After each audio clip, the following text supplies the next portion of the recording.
Hello friends, कैसे हैं आप सब लोग।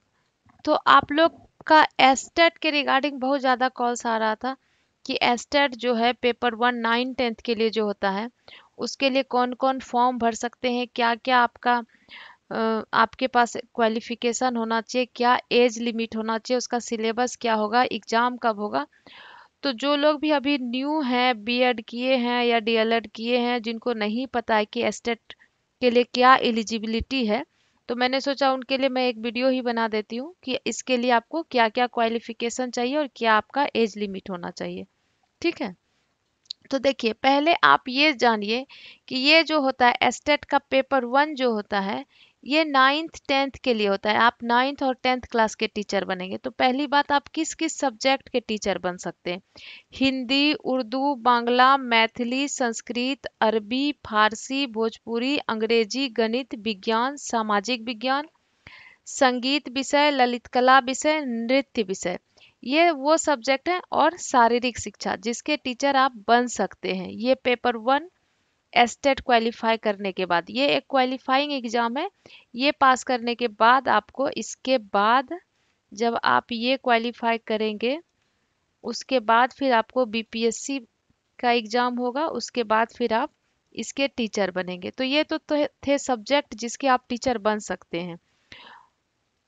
अब देखिए कि अगर आप गणित के टीचर बनना चाहते हैं तो आपका कौन कौन सा सब्जेक्ट होना चाहिए ऑनर्स में या सब्सिडरी में। जब आप ग्रेजुएशन करते हैं, ग्रेजुएशन में आपका कौन कौन सा सब्जेक्ट होना चाहिए अगर आप मैथ के टीचर बनना चाहते हैं। ठीक है। तो आपका ग्रेजुएशन में कौन कौन सा सब्जेक्ट होना चाहिए। तो देखिए, मैथ टीचर बनने के लिए आपका फिजिक्स होना चाहिए, फिजिक्स। ठीक है। इलेक्ट्रॉनिक्स होना चाहिए, कंप्यूटर साइंस होना चाहिए, रसायन विज्ञान यानी कि केमिस्ट्री होना चाहिए, और सांख्यिकी। तो देखिए, ये जो भी विषय है, फिजिक्स, इलेक्ट्रॉनिक्स, कंप्यूटर साइंस और केमिस्ट्री, इसमें से दो विषय आपका होना चाहिए। ये जो सब्जेक्ट है, इसमें से दो सब्जेक्ट जो है आपका होना चाहिए ग्रेजुएशन में। या तो आपका ऑनर्स में हो या फिर सब्सिडरी में हो। अगर सब्सिडियरी में भी होगा तो भी वो चलेगा। ठीक है। या तो ऑनर्स में हो या सब्सिडरी में हो, लेकिन फिजिक्स, इलेक्ट्रॉनिक्स, कंप्यूटर साइंस और केमिस्ट्री, इसमें से दो विषय आपका पढ़ा हुआ होना चाहिए ग्रेजुएशन में। ये तो हो गया मैथ टीचर के लिए। ठीक है। अगर आप साइंस के टीचर बनना चाहते हैं तो देखिए, साइंस टीचर बनने के लिए आपको क्या क्या होना चाहिए।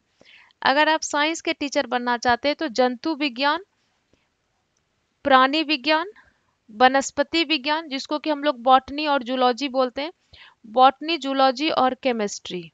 ठीक है। बॉटनी, जूलॉजी और केमिस्ट्री, इसमें से आपको दो विषय पढ़ा हुआ होना चाहिए। बॉटनी, जूलॉजी और केमिस्ट्री में से दो सब्जेक्ट आपका जो है, या तो ऑनर्स में या सब्सिडरी में पढ़ा हुआ होना चाहिए। इसके अलावा इंजीनियरिंग से स्नातक जिसमें विज्ञान की विशेषता हो। अगर आप इंजीनियरिंग से स्नातक किए हैं जिसमें आपका विज्ञान भी विषय है, तो भी आप विज्ञान के टीचर बन सकते हैं। या फिर अगर आपने बायोटेक्नोलॉजी से ग्रेजुएशन किया है या माइक्रोबायोलॉजी से ग्रेजुएशन किया है, तो भी आप विज्ञान के टीचर बन सकते हैं। तो क्या क्या आपको होना चाहिए, बॉटनी, जूलॉजी और केमिस्ट्री में से दो सब्जेक्ट जो है आपका, वो ग्रेजुएशन में पढ़ा हुआ होना चाहिए। या तो ऑनर्स में हो या फिर सब्सिडरी में हो। ठीक है। या तो ऑनर्स में भी हो सकता है, सब्सिडरी में भी हो सकता है, लेकिन इसमें से दो विषय आपका पढ़ा हुआ होना चाहिए। उसके बाद अगर आप एसएसटी के टीचर बनना चाहते हैं तो एसएसटी के टीचर बनने के लिए देखिए आपको क्या क्या पढ़ा होना चाहिए। हिस्ट्री, ठीक है, ज्योग्राफी, ज्योग्राफी, इकोनॉमिक्स, और पॉलिटी। ये जो चार सब्जेक्ट है, इस चार में से दो सब्जेक्ट आपका ग्रेजुएशन में होना चाहिए। या तो ऑनर्स में हो या फिर सब्सिडियरी में हो। तो ये दो सब्जेक्ट आपका होना चाहिए। हिस्ट्री, ज्योग्राफी, इकोनॉमिक्स और पॉलिटी, इस चार में से आपका दो सब्जेक्ट ग्रेजुएशन में होना चाहिए। या तो ऑनर्स में या सब्सिडरी में। उसमें भी एक शर्त ये है कि इतिहास और भूगोल मतलब हिस्ट्री और ज्योग्राफी में से एक विषय आपका जरूर होना चाहिए। अगर आपका इकोनॉमिक्स और पॉलिटी ये दोनों विषय ग्रेजुएशन में है तो आप नहीं भर सकते। हिस्ट्री ज्योग्राफी में से आपका एक विषय जरूर होना चाहिए। चार में से दो इस चार में से दो होना चाहिए, और जिसमें से कि एक हिस्ट्री या ज्योग्राफी, या तो हिस्ट्री हो या ज्योग्राफी हो, ये आपका ऑनर्स या सब्सिडी में जरूर होना चाहिए, तभी आप एसएसटी के टीचर बन सकते हैं। ठीक है।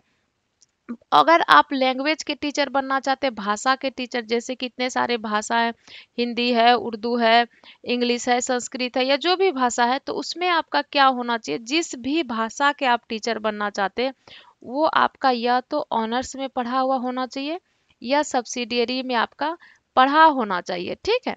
तो ये तो हो गया साइंस, मैथ, एसएसटी और भाषा की बात। बाकी जो भी जितने भी सब्जेक्ट है, और इसमें जो भी सब्जेक्ट है उसमें आपको उस सब्जेक्ट में आपका ग्रेजुएशन में होना चाहिए, या तो ऑनर्स में या सब्सिडी में। जैसे कि अगर संगीत विषय है या ललित कला विषय है, नृत्य है या शारीरिक शिक्षा है, तो या तो ये इसमें आपका ग्रेजुएशन में ऑनर्स में हो या सब्सिडरी में हो ये विषय, तभी आप इसको भर सकते हैं। ठीक है। उसके बाद क्वालिफिकेशन आपका क्या होना चाहिए। क्वालिफिकेशन जो है आपका बीएड होना चाहिए और ग्रेजुएशन होना चाहिए, क्योंकि जब ग्रेजुएशन में आपको मार्क्स चाहिए दो सब्जेक्ट, तो ग्रेजुएशन तो होना ही होना चाहिए। इसमें एमए की जरूरत या एमकॉम या एमए एमकॉम एमएससी इसकी जरूरत नहीं होती है, बस ग्रेजुएशन की जरूरत होती है, और बीएड होना चाहिए। और 50% मार्क्स के साथ होना चाहिए जनरल के लिए। अगर आप जनरल हैं तो आपको ग्रेजुएशन और बीएड में 50% मार्क्स होना चाहिए। अगर आप ओबीसी, ईबीसी, एससी, एसटी कुछ भी हैं तो आपको ये 5% का जो है रिलैक्सेशन मिलेगा। 45% मार्क्स आपका होना चाहिए। ठीक है। अब देखिए आपको कौन कौन सा सब्जेक्ट पूछा जाएगा। तो 100 नंबर जो है ये आपका सब्जेक्ट होगा, जो भी आपने जिस भी सब्जेक्ट से भरा है। जैसे अगर आप मैथ से भरे हैं, या फिर अगर आप साइंस से भरे हैं, या एसएसटी से भरे, हिंदी से भरे, उर्दू से, इंग्लिश से, जो भी सब्जेक्ट से आप भरे, जिस सब्जेक्ट से भरे हैं उस सब्जेक्ट का आपका 100 नंबर का क्वेश्चन होगा।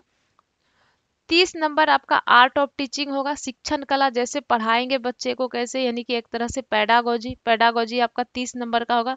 जनरल नॉलेज आपका 5 नंबर का होगा। ईवीएस 5 नंबर का होगा। मैथ आपका 5 नंबर का होगा, और रीजनिंग 5 नंबर का। टोटल आपका 150 क्वेश्चन होगा, और 150 नंबर, 150 मिनट, और ये ऑनलाइन होगा। ठीक है। ये ऑनलाइन एग्जाम होता है, कोई निगेटिव मार्किंग नहीं होता है। एक सही पे आपको 1 नंबर मिलेगा।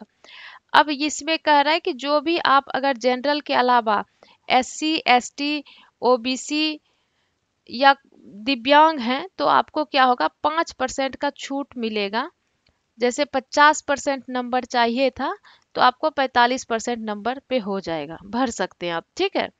अब देखिए एज कितना होना चाहिए। अगर आप मेल हैं, जनरल में मेल हैं, तो आपका 37 साल होना चाहिए, यानी लड़का अगर है तो 37 साल, अगर जनरल लड़की हैं तो 40 साल होगा। ठीक है। फीमेल के लिए 40 साल। अगर आप ओबीसी हैं, चाहे मेल है चाहे फीमेल, तो 40 साल। ईबीसी अगर है तो आप 40 साल। और अनुसूचित जाति यानी एससी अगर है तो 42 साल। और एसटी अगर है तो भी आपका 42 साल एज होना चाहिए। ठीक है। उसके बाद आपको नंबर कितना लाना है। तो अगर आप जनरल हैं तो आपको 50% यानी कि 150 का 50%, 75 नंबर लाना है। ठीक है। अगर आप ओबीसी हैं तो आपको 45.5 यानी कि 68 के लगभग होता है, तो 68 से ज्यादा ही लाना है। 68.25 ये आपको लाना पड़ेगा, इतना नंबर। अगर आप ईबीसी हैं तो ये 42.5, 63 नंबर, इतना आपको 64 नंबर मान के चलिए लाना पड़ेगा। एससी एसटी है, एससी एसटी तो आपको 15 चौके 60, 60 नंबर लाना है, 40%। दिव्यांग है तो भी आपको 60 नंबर लाना है। अगर आप फीमेल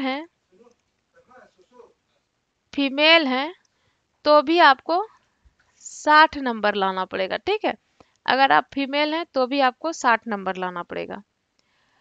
तो ये तो आपको सारी जानकारी मिल गई। इसके अलावा अगर आपको कोई और जानकारी चाहिए या कोई भी इंफॉर्मेशन जो छूट गया हो इस वीडियो में और आपको चाहिए, तो आप क्या करेंगे, आप कमेंट करके बताएंगे कि मुझे ये जानकारी इसके रिगार्डिंग चाहिए जो कि इस वीडियो में मिसिंग है। तो आप कमेंट करके पूछ लीजिएगा, मैं कमेंट का रिप्लाई जरूर करूंगी।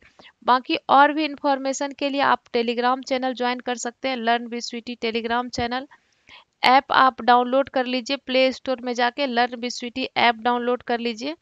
वीडियो को लाइक कर लीजिए, चैनल को सब्सक्राइब करके बेल आइकन प्रेस कर लीजिए, ताकि इस तरह के कोई भी इंफॉर्मेशंस हो या कुछ भी अ, आपको आता है तो वो आपको जानकारी मिलता रहे। ठीक है, चलिए, ऑल द बेस्ट।